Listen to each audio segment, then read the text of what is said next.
Hey everyone, Technomentary here with a video for you guys. In today's video, I'm going to show you how to insert or install a SIM card on your iPhone 16 Pro Max. So let's get started. So if your phone does have a physical SIM card slot, you can only do this.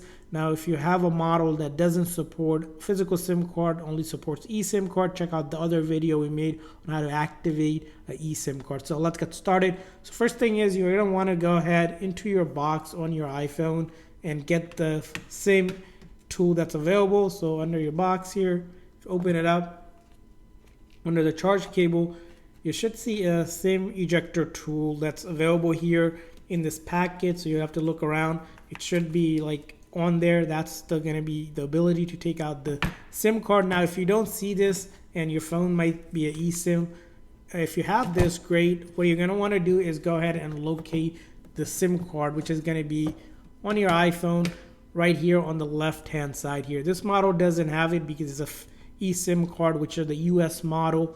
But if you have one that has a physical SIM card, it's going to look like this, which will show you with this phone on the left hand side. You should see a hole right here, right under the buttons.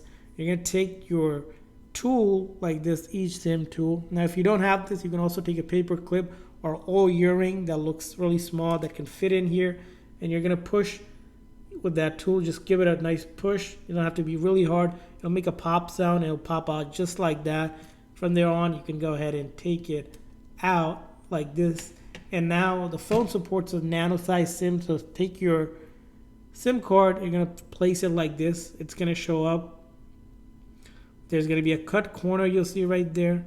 You're going to match up the cut corner and let it sit flash like that. So it sits flat. And then from there on, you can take that, line up the hole, and then put it back in. And that's how you'll be able to insert and install a SIM card. Now, again, like I said, if your phone here, right on the button, doesn't have one, you have to activate eSIM card. In that case, you should check out the video on the eSIM card activation and setup. And I hope this video was helpful. If so, please consider the like and subscribe button for more tips and tricks on your iPhone. We'll see you guys next time.